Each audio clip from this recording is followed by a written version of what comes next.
Guys, ang dilim na. Dilim na naman po. 4:30 na naman ako. Mas makulog-kulog na siya, guys. So, ano yun? Kumidlat. So, yan guys. Ano na siya. Babadya na yung labang kapal ng ulap ko. Oh no! Uy, may kidlat-kidlat na nga. So, magsasara na rin kami guys kasi mahirap na bumabaha sa dinadaanan namin pagka malakas yung ulan. Yun lang. Bukas ulit.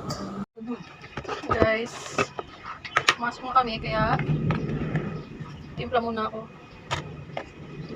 Paulan na kasi siya. So,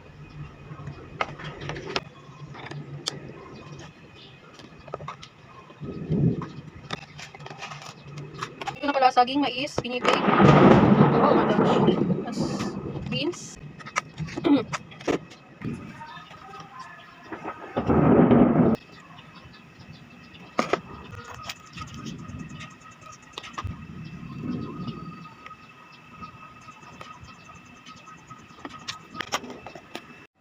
Ayan na guys. Ito na yung halo-halo ko. Hindi ako naglagay ng mga gulaman tsaka sago kasi hindi ako mahilig doon. So, okay na to. Kain na tayo.